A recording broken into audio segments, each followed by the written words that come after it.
Muy bien. Entonces vamos a comenzar con la tercera clase de esta segunda fase, que es heridas y cicatrización.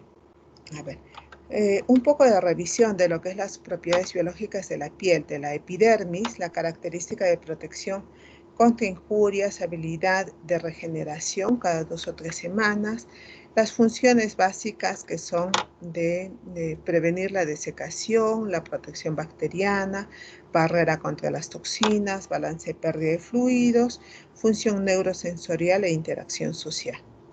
En cambio, la dermis tiene las características de durabilidad, flexibilidad, requerimientos para reparo, andamio para migración de nutrientes y las funciones de protección contra traumas, ayuda a regular el flujo sanguíneo, suplencia cutánea y termorregulación y el crecimiento. Las funciones en generales de la piel van a ser de barrera, de protección, equilibrio hidroelectrolítico, producción de melanina, metabolismo de secreciones internas y externas, temperatura, regulación del pH, lubricación, reparación de heridas, reacción inflamatoria, identificación personal, comunicación con el medio ambiente e inmunológica.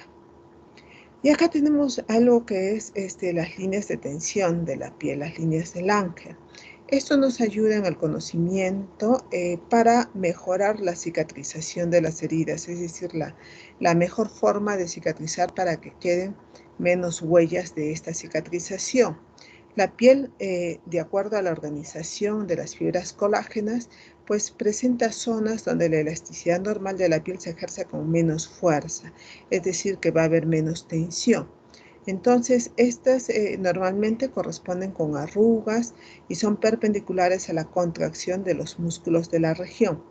Las incisiones de operaciones que son electivas deben seguir estas líneas para que la cicatriz sea más favorable. Es decir, si yo voy a hacer una incisión, por ejemplo, en miembros inferiores, es mejor que sea en esta dirección para que la cicatriz sea mucho más favorable. Igual en abdomen, si sigue en esta dirección, esta va a ser más favorable. Y así sucesivamente en las diferentes partes del cuerpo. ¿Qué es una herida? La pérdida de integridad de los tejidos blandos. Una herida puede ser incisional, formando posteriormente una cicatriz como esta. Y de acuerdo a eso vamos a ver la clasificación. Hay varias clasificaciones de las heridas, pero vamos a ver la clasificación por profundidad. Pueden ser superficiales, profundas y en espacio visceral. Superficiales solo afecta piel y tejido celular subcutáneo, profundas que ya llegan hasta músculos y aponeurosis, y el espacio visceral que llega a órganos internos. En el caso de extensión pequeñas, medianas y grandes, las pequeñas menos de 5 centímetros, las medianas entre 5 y 15 y las grandes más de 15 centímetros. Clasificación de las heridas puede ser también por su mecanismo de producción, también pueden ser por el grado de contaminación de acuerdo a la pérdida de tejido y misceláneas. Hay innumerables clasificaciones de heridas, pero estas son las que más se utilizan. Tenemos una herida cortante con bordes limpios, con unos bordes nítidos, claros. Generalmente se dan por instrumentos como cuchillos, pedazos de vidrios o láminas. Heridas punzantes, como son las realizadas por clavos, espinas o ramas, pueden ser muy profundas, pueden llegar a lesionar estructuras internas y pueden ocasionar infecciones profundas, ¿no? Nosotros solo vamos a ver el punto de ingreso del instrumento, pero no vamos a poder ver desde la forma, desde el exterior, qué tan profunda ha sido esta herida. Un ejemplo de esta herida que acá lo vemos y bueno, es este tipo, ¿no? Una lesión punzante, una lesión puntiforme y no sabemos qué tan profunda ha llegado a ser. Entonces, hay heridas que son mortales en el caso de estas heridas, de estas lesiones causadas por delincuentes, donde usan unos instrumentos punzocortantes que llegan a penetrar víscera hueca o víscera maciza los llamados verduguillos, que son unos punzones, como unos punzones que en la punta la tienen doblada, ¿no? Entonces la ingresan, rotan y al momento de retirarla, pues lesionan todas las vísceras huecas o macizas que hay en el camino. Entonces la lesión por verduguillo es algo que lo vemos en emergencia, cada vez menos, pero que todavía se utiliza. Herida erosiva. En el caso de esta herida es con roce en una superficie de suelo, arena o asfalto por una incidencia tangencial del agente traumático, la típica raspadura, la típica abrasión, como este ejemplo. La herida contusa en antebrazo, causado por un objeto, como puede ser un fierro, una piedra, pueden ser de dos tipos, abierta con laceración, con bordes irregulares y mortificados como esta, o cerrada con contusión, con zona edematosa, dolorosa, equimótica, con moretones. Herida contuso cortante, acá vamos a ver que hay partes de lesiones cortantes y partes de lesiones contusas, ¿no? Con bordes irregulares. Otras pueden ser como la avulsión, presencia de piel y tejidos arrancados procolgajos, las heridas cutáneas están expuestas a este tipo de lesión, la amputación traumática, pérdida de los dedos o de parte de los dedos, como en este caso, piernas, brazos, etc. Lesión por aplastamiento o síndrome de Crash, que es un síndrome por aplastamiento generalmente en extremidades. Y acá vamos a tener un cuadro que nos va a mostrar claramente el tipo de heridas y el mecanismo de producción, ¿no? Las punzantes, cortantes, contusas, las abrasivas. Ahora vamos a ver otro tipo de clasificación por el grado de contaminación. Tenemos las heridas que son limpias, las limpias contaminadas, las heridas contaminadas, las heridas sucias y infectadas. Las heridas limpias son aquellas que son realizadas en un medio controlado, en el quirófano, con material estéril, generalmente realizada por un cirujano.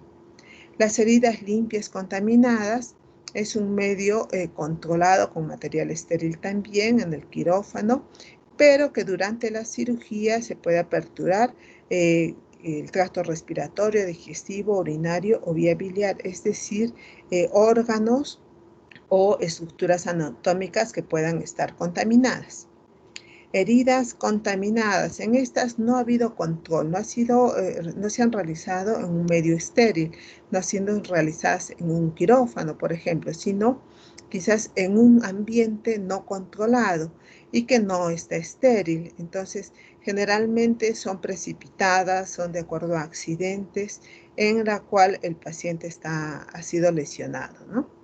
Y heridas sucias o infectadas son aquellas que ya tienen una inflamación aguda con o sin exudado purulento, heridas traumáticas de ya más tiempo de evolución, más allá de 4 horas, o presencia de sustancia fecal, con tejido desvitalizado, cuerpos extraños, o una herida quirúrgica expuesta a colecciones purulentas o líquido proveniente de ruptura de víscera hueca. En la clasificación de heridas según la contaminación, vamos a ver el riesgo de infección. Acá tenemos, por ejemplo, que una herida limpia tiene menos del 2% del riesgo de infección. La limpia contaminada, menos del 10%, pero la contaminada ya llega al 20% y la herida sucia o infectada llega al 40%. Esto nos ayuda un poco también para ver el uso de antibióticos, ¿no? El uso de antibióticos después de que se produzca esta herida y en qué casos es necesario. Esta es otra clasificación, también clasificación por la pérdida de tejido, con pérdida de tejido y sin pérdida de tejido. Clasificaciones misceláneas. Estas son otras clasificaciones que ustedes van a poder encontrar en heridas accidentales y quirúrgicas, superficiales y profundas, abrasivas, con bordes nítidos o irregulares, con presencia de colgajo o no, sencillas y complejas, mutilantes o no mutilantes, penetrantes y no penetrantes, por arma de fuego o por arma blanca. El tipo de cierre de las heridas. Vamos a tener que puede haber un cierre primario de primera intención. Este tipo de cierre se utiliza inmediatamente después de haberse producido la herida, utilizando el material o suturas o grapas. Cuando los bordes son nítidos, no hay contaminación o esta es mínima, podemos realizar este cierre primario, ¿no? Una sutura. En el cierre secundario, este tipo de cierre se utiliza en aquellas heridas en las que ya hay gran contaminación con alto riesgo de infección. Entonces dejamos la herida abierta un tiempo, permitiendo que haya tejido de granulación y vaya cerrando poco a poco. A ver, en el cierre diferido, en este tipo de cierre es una combinación de los anteriores, del primario y secundario. Se permite que granule durante algunos días, también que disminuya el tejido infectado si es que lo hubiera, para posteriormente hacer un cierre de la herida mediante la utilización de suturas. La cicatrización es un proceso de reparación o regeneración de un tejido alterado, ¿no? Dando al final un resultado de formación de un tejido cicatrizal o un tejido igual al existente previo a la injuria. El tipo de cicatrización, cierre primario, se produce cuando la herida se cierra dentro de las primeras horas tras su creación. Los bordes de la herida son aproximados directamente, ¿no? Con un edema mínimo sin infección local o serios derrames. Hay un cierre precoz de la herida, coaptándose los bordes de una manera estable y definitiva. Es el ideal, digamos. El metabolismo del colágeno pues va a ayudar a la fuerza tensional de la herida para que se llegue a realizar un buen cierre primario. En cambio, en el cierre secundario, cuando la cicatrización por primera intención falla, ¿no? Tiene lugar un cierre tardío, demora mucho, es más diferido, permaneciendo la herida abierta hasta que alcanza al final el proceso reparador, por lo que es más lenta y menos estética que la anterior. Acá tenemos, por ejemplo, unos gráficos en los cuales nos muestran el cierre por contracción producida por miofibroblastos y epitelización, ¿no? Acá tenemos que, por ejemplo, este es del 11 de abril, este es 5 días después, este es 10 días después, y vamos viendo cómo los bordes se van cerrando, se van aproximando, también los signos inflamatorios de los bordes van disminuyendo y cada vez hay más tejido de granulación. Acá tenemos otro ejemplo también en mano, en los dígitos. Vamos a ver al inicio de la herida cómo va poco a poco disminuyendo la inflamación y empieza a granular el mismo tejido y poco a poco va cicatrizando, ¿no? Hasta que al final ya quedan muy pocos restos de la cicatrización. En el caso del cierre terciario, es aquella en la que se aproximan dos superficies de tejidos de granulación. Se utiliza para reparar esas heridas infectadas o sucias. Eliminamos el tejido inicial de los tejidos desvitalizados o que están yendo a necrosis, dejando la herida abierta hasta que ésta alcanza la resistencia suficiente a la infección como para poder cerrarla, ¿no? Más o menos 4 o 6 días después de haberse producido. Ahora vamos a ver las fases de la cicatrización. Son 3 fases de la cicatrización: la fase inflamatoria, la de proliferación y la fase de maduración. Acá también en la fase inflamatoria pues vamos a tener la fase temprana, intermedia y tardía, que nos van a, en todas las fases de la cicatrización, la fase temprana, intermedia y tardía, que nos van a ayudar a entender cuáles son los procesos y cuánto demora cada proceso. En la fase de inflamación o hemostasia, de 0 a 36 horas. En la fase intermedia, donde vamos a ver proliferación y migración mesenquimal, epitelización y sobre todo angiogénesis, demora 1 a 4 días. Y en la fase tardía, que puede llegar a demorar hasta un año, puede haber síntesis de colágeno, contracción y remodelado de la misma cicatrización. En la fase inflamatoria, vamos a ver que en hemostasia va a ser la respuesta inicial, cuando recién se ha producido la lesión. Va a desencadenar la agregación de plaquetas, la cascada de coagulación, vasoconstricción inicial, y se forma también la matriz intercelular provisional para facilitar la infiltración celular de la herida. En esta fase inflamatoria va a haber liberación de enzimas intracelulares, va a producir una vasodilatación, aumento de la permeabilidad capilar. Los polimorfos nucleares van a migrar y van a amplificar la respuesta inflamatoria al actuar como sustancias quimiotácticas que atraen a las otras células, ¿no? En el tejido dañado vamos a ver que hay fagocitosis de bacterias, cuerpos extraños y tejido desvitalizado. Los monocitos van a amplificar y controlar la respuesta inflamatoria. Los monocitos circulantes también. Los macrófagos van a seguir destruyendo bacterias, depredando la herida, secretando citoquinas y factores de crecimiento, modular la acción de los queratinocitos para la epitelización. Otras células inflamatorias que se implican en la cicatrización son los linfocitos, células plasmáticas y mastocitos. En este periodo vamos a encontrar los signos clásicos de inflamación, ¿no? Calor, rubor, tumor y dolor. En la fase de proliferación, la segunda fase de la cicatrización, se produce la reparación mediante la angiogénesis, la fibroplasia y la epitelización. En esta clase se va a formar el tejido de granulación. Esto es muy importante.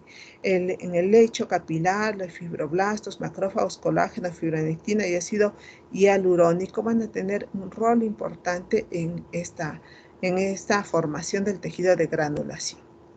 En la fase de angiogénesis, en esta etapa vamos a ver que tiene la primera etapa de degradación de la membrana capilar basal, la segunda de la quimiotaxis y migración de células endoteliales, la tercera de proliferación de células endoteliales y la cuarta la diferenciación de estas células, formación de lúmenes, maduración e inhibición de proliferación. Y el quinto es el aumento de permeabilidad capilar. La formación de tejido granulatorio es en el nuevo estroma, que se denomina tejido de granulación, que es lo que buscamos en esta fase también. Al cuarto día comienza a invadir el defecto de la herida. Los fibroblastos y en menor grado las células musculares y epiteliales van a sintetizar el colágeno y este va a llevar a la matriz celular provisional que va a tener fibrina, fibronectina y proteoglicanos para llevar finalmente a la fibroplasia. Los macrófagos se van a encargar de liberar los mediadores de la angiogénesis y la fibroplasia. El factor de crecimiento derivado de las plaquetas y el factor de crecimiento transformante beta 1 van a estimular la proliferación de estos fibroblastos. La producción de colágeno y la degradación del mismo pues tienen que estar en equilibrio para llegar a una cicatrización normal, ¿no? Entonces, dependiendo de este equilibrio es que vamos a tener una buena cicatrización en esta lesión o en esta herida. Aunque se pensaba que antes el colágeno se sintetizaba días después de la agresión, ahora ya sabemos que después de 10 horas es que se alcanza la máxima función sintética de esta producción. Entre el quinto y el séptimo día es donde tenemos el pico de esta producción sintética, pero es mucho antes de lo que antes se pensaba. Entonces, mucho cuidado en este equilibrio para lograr una cicatrización normal en la producción y la degradación de colágeno, porque lo vamos a ver más adelante en el caso de que no hay el equilibrio adecuado y que quizás la producción sea mayor que la degradación, pues vamos a tener allí alteraciones en la cicatrización, en los llamados queloides al final, ¿no? La formación de estos queloides. La fase de maduración. En esta fase se origina el fenómeno de contracción de la herida y reorganización de la matriz extracelular. En la contracción de la herida, durante la segunda semana de cicatrización, los fibroblastos van a formar microfilamentos de actina en la cara citoplasmática de su membrana celular y multiplican sus uniones intercelulares. Estos miofibroblastos interaccionan entre sí y con la matriz colagenasa para producir la contracción de la herida. El proceso facilita la cicatrización de la lesión aproximando los bordes del defecto. Acá vamos a ver las citoquinas que afectan la cicatrización de las heridas. En el caso de las citoquinas, los factores de crecimiento, las células que las producen y las células diana y principales efectos en los mismos. Acá tenemos lo mismo, por ejemplo, el factor de crecimiento producido por los macrófagos y acá tenemos los efectos anticicatriciales. Los factores que influyen en la cicatrización de las heridas. Esto es muy importante. Recuerden que nos van a ayudar a tener una buena cicatrización para la recuperación de nuestros pacientes. En los factores sistémicos vamos a tener que interfieren, por ejemplo, la nutrición, la edad avanzada del paciente, las enfermedades metabólicas preexistentes, el estado circulatorio, el uso de glucocorticoides y fármacos. Factores locales que también van a tener influencia en la cicatrización de las heridas, pues va a ser la presencia de infecciones, factores mecánicos o de tensión respecto a la misma herida, cuerpos extraños, el tamaño, localización y clase de la herida. Los problemas específicos de la cicatrización de las heridas. Acá vamos a tener, por ejemplo, las cicatrices queloides o hipertróficas que les hablaba hace un momento. Son procesos de cicatrización anormal después de un trauma y un aumento en la síntesis y disminución en la degradación colágena. Hay un aumento en el RNA mensajero para el colágeno tipo 1. Estas lesiones resultan de la alteración del colágeno a nivel de la transcripción. Miren ustedes, y acá vamos a tener, por ejemplo, ejemplos de cicatrices que no tienen mucha formación de colágeno, pero acá vamos a ver las cicatrices queloides, en las cuales sí vemos un aumento evidente de formación de colágeno. Unas cicatrices queloides muy difíciles de tratar y obviamente que afectan la autoestima del paciente, ¿no? Entonces, otra complicación de la cicatrización son las cicatrices dolorosas. En las heridas en vías de cicatrización es muy común ese dolor cede espontáneamente en poco tiempo, es decir, no duran, no es demasiado alargado el tiempo que uno sienta este dolor en la cicatriz, pero sí puede persistir una pequeña sensación de punzadas por la tensión de la misma cicatriz. Eso sí puede durar a veces meses, pero digamos no llega a ser dolor, simplemente llega a ser sensación. La persistencia del dolor en la cicatriz, sin embargo, es un signo de que hay una complicación, una posible complicación. Microabscesos, ¿no? Acumulaciones pequeñas de material purulento, de posible infección en los tractos de los hilos de la sutura. Puede haber una existencia de una herniación de la misma herida. Pueden aparecer alteraciones de la sensibilidad, del tipo hiperestesia. La causa es siempre la lesión nerviosa, cuando son los pequeños nervios los causantes. La sensibilidad vuelve a ser normal pasado cierto tiempo. La úlcera por éstasis venosa, por ejemplo, acá vemos en estos pacientitos que están inmovilizados mucho tiempo, los pacientes ancianos que están en una posición de cúbito dorsal o en una posición de sus miembros inferiores por mucho tiempo, donde hay tensión, ¿no? En estas zonas, donde hay presión y pues puede hacerse una úlcera y como también puede haber una disminución en la sensibilidad de pues esta herida o esta úlcera puede avanzar, como aquí que vemos con lesiones necróticas, ¿no? Y cada vez ser más profunda. También lesiones muy similares vemos en pacientes diabéticos, en los cuales también la sensibilidad está alterada y por lo tanto también ellos no sienten cómo va avanzando las lesiones y se van convirtiendo en úlceras. Úlcera por presión, igual, sobre todo en pacientes ancianos que están mucho tiempo postrados, en pacientes que han tenido también, han estado enyesados en uno de los miembros y que pues por la presión del yeso han estado lesionando ciertas partes del miembro inferior que tienen presión con el hueso y el yeso y se han formado pues estas úlceras, ¿no? En este tipo de pacientes también lo podemos ver. Entonces, jóvenes, en heridas y cicatrización depende mucho de cómo se hayan producido estas heridas, cuál ha sido su manejo durante el periodo de rehabilitación o cicatrización y cuál ha sido el tratamiento posterior a la misma en la rehabilitación para que nosotros podamos tener una rehabilitación completa, ¿no? En lo posible, una rehabilitación rápida, que no dure mucho tiempo, que no se haya infectado estas heridas y que también la lesión final sea estética, ¿no? Que el paciente no tenga mayor problema estético en el sentido de una cicatriz que esté demasiado engrosada, ¿no? O que haya demorado mucho en cicatrizar esa lesión. Va a depender, como les digo, del tratamiento que demos a las heridas. Mientras más pronto sea el cierre primario, en el caso de ser adecuado, pues mucho mejor pronóstico para la cicatrización de esa herida. Entonces, ahora vamos a continuar con las preguntas. Si tienen alguna duda o pregunta.